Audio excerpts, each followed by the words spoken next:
Queridos irmãos e irmãs, que a paz do Mestre Jesus esteja com todos.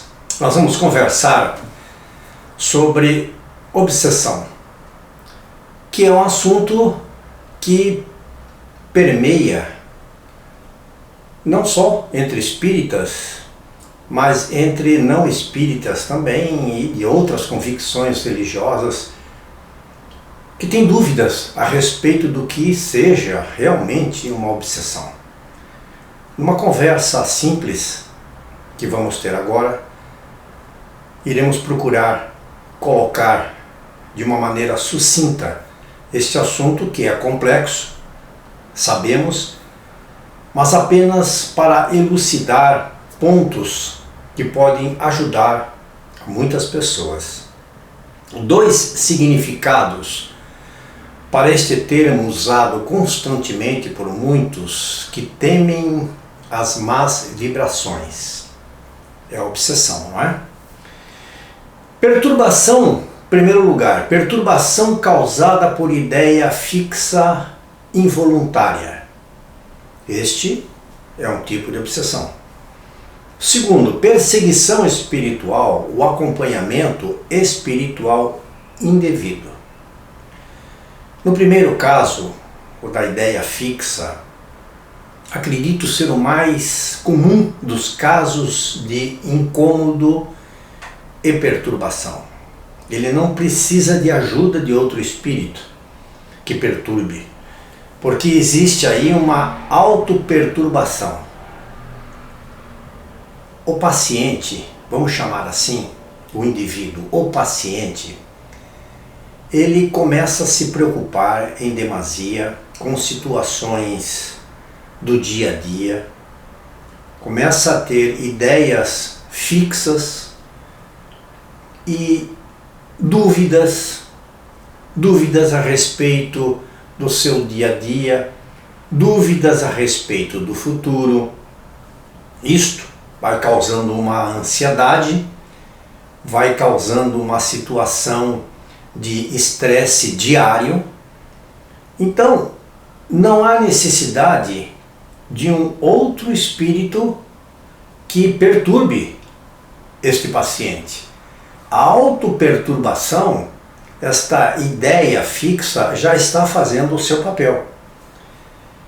A autoobsessão, ela é tão comum nos dias de hoje e faz desses pensamentos de todo dia um bumerangue, em que o vai e vem dos maus pensamentos criam uma autovibração negativa.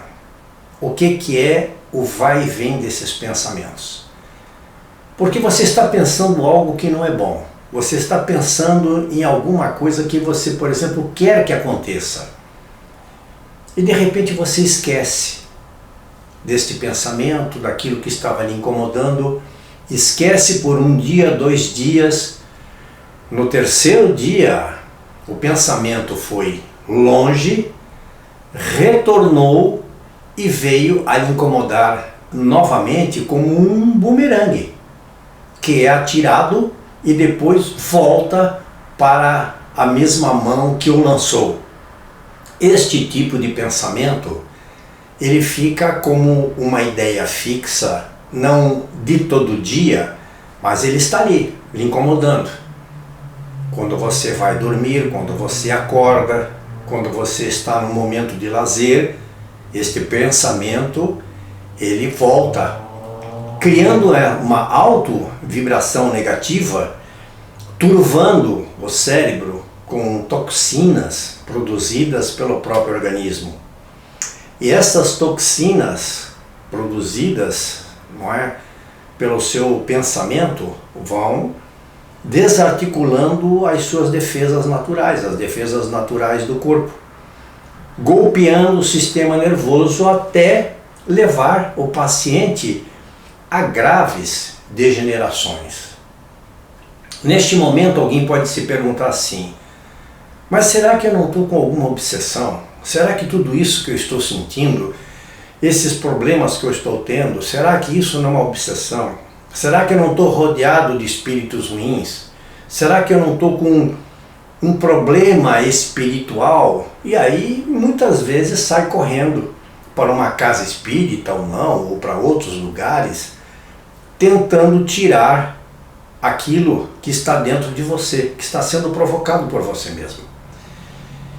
A autoobsessão pode ser mais grave do que a obsessão espiritual compartilhada. Por quê? Porque quando ela se instala, só existe uma pessoa que pode tirar isso de você. Você mesmo.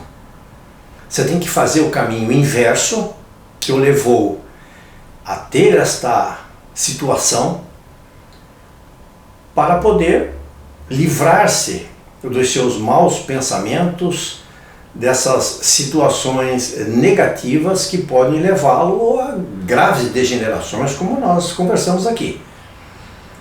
Depois de ela instalada na mente, ela necessita de acompanhamento médico. Claro, vai precisar de um psicólogo, não é? Muitas vezes de um psiquiatra para resolver aquele problema imediato. Evolui muitas vezes para a depressão, crises de pânico, ansiedade, por exemplo. E novamente, a pergunta fica no ar. Como um psicólogo que, claro, estimamos esta profissão, como os psiquiatras, obviamente, não é? Mas como um psicólogo muitas vezes pode penetrar na sua mente espiritual para retirar de lá mágoas, situações extremamente complicadas que você abriga dentro de você e que você não quer tirar. Sessões de várias, não é? A psicologia, remédios, mais remédios, e você não vê muitas vezes o fundo do poço. Como depende do próprio agente, como depende do próprio paciente para ser resolvido, que está sofrendo e se auto-sabotando, porque é uma autossabotagem. Você pensa mal sobre o seu comportamento, sobre você mesmo, coloca situações em que você auto-sabota o seu dia a dia, a sua vida, arruma uma desculpa para isto e vai se complicando sem que haja necessidade de espíritos virem lhe obsidiar. Eu gostaria de dizer mais também a respeito disso. Não são todas as pessoas que os espíritos, entre aspas, perdem tempo para virem obsidiar, porque é o que nós estamos acabando de falar. Existe uma auto-obsessão, uma autossabotagem que não necessita de intervenção espiritual. A própria criatura vai definhando por conta própria. No segundo caso, a obsessão tem um agente externo. Aí sim, nós temos então uma outra situação em que temos agentes externos, espíritos, que se aproximam do paciente e começam a enviar mensagens para a mente dele. Eles têm 24 horas para fazer isso, porque eles podem ficar ali no lado da sua cama, podem dormir, entre aspas, né, junto com você, convivem com você, tomam café da manhã, almoço, a janta. Eles não cansam, sempre enviando pensamentos ruins e, é claro, observando o seu comportamento em relação àquilo que eles estão fazendo. Como isto pode acontecer? Você mesmo pode atrair esses espíritos para perto de você com o seu comportamento. Se você tem baixa vibração espiritual, pensamentos negativos, ideias suicidas, pensamentos de vingança, mágoas e falta de religião, você não coloca o pé em nenhuma igreja, não pensa em Deus, não ora. São alguns dos motivos que você vai atrair esses espíritos que vão então, ou um espírito, né, que vai lhe acompanhar, porque ele está vendo que você tem a mesma vibração que ele e você pode ajudá-lo. E ele não vai querer sair de perto de você. São também considerados esses espíritos que têm vinganças espirituais de outras encarnações. Não sabemos o que fizemos em outras encarnações. E desta maneira, podemos ter cúmplices que nos perseguem de encarnação para encarnação, por situações que cometemos no passado. E essas vinganças espirituais são permitidas por Deus, são permitidas até para que você, de uma certa maneira, quite débitos com aqueles que você compartilhou momentos ruins, momentos complicados para você em outras vidas. Os tipos de obsessão espirituais, na verdade, eles são subdivididos em várias categorias de acordo com o paciente e espíritos envolvidos na situação. Nesse segundo caso, existe uma complexidade maior que é causa de estudos e que nós podemos encontrar este assunto que é extremamente complexo. Pode ser estudado no livro Perispírito, de Zalmino Zimmermann. Então essas subdivisões podem ser estudadas ali. Como nós podemos evitar essas situações do primeiro caso da obsessão e do segundo caso da obsessão? Jesus tinha uma frase em que ele sempre alertava para que não caíssemos em armadilhas, não só da terra, como também as espirituais. Orai e vigiai. Ore, porque se o seu pensamento está envolvido com coisas boas, situações boas, você está livrando a sua mente e o seu corpo de serem golpeados por aquilo que são as vibrações negativas. E vigiai, porque todos os dias temos situações que nos buscam para que saiamos daquela vida tranquila, daquela vida correta. São pessoas que vêm fazer convites vários. E dentro dessas situações que aqui estamos comentando, que todos sabem o quais são,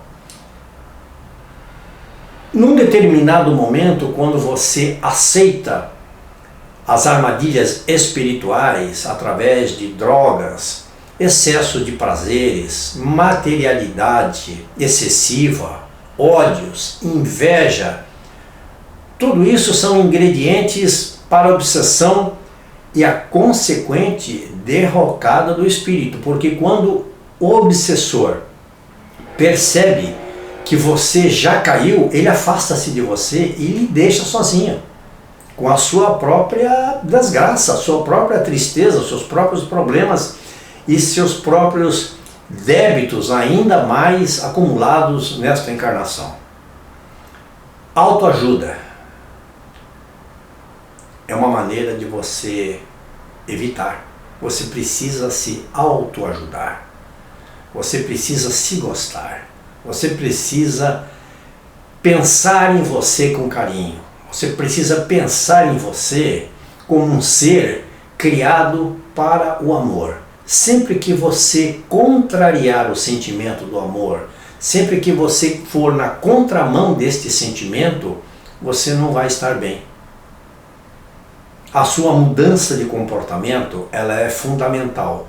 Quando você perceber que está caminhando de uma maneira que não é adequada, porque todos podemos perceber quando não estamos caminhando adequadamente.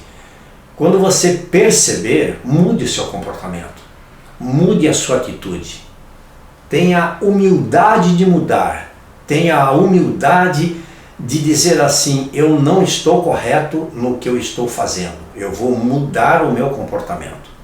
E tenha fé, porque a fé, ela alimenta o espírito de tal maneira que liga todos os seus terminais, todos os terminais vibratórios com espiritualidade, através da fé e da oração, que são elementos fundamentais na vida. São esses os caminhos para a recuperação do espírito, para a sua autoajuda, para a sua libertação, no sentido de libertar-se de você mesmo, que muitas vezes tem essa autossabotagem, ao qual aqui nos referimos. Queridos irmãos, é o que nós tínhamos para conversar sobre esse assunto da obsessão. Voltaremos a ele em outras ocasiões. Muito obrigado a todos.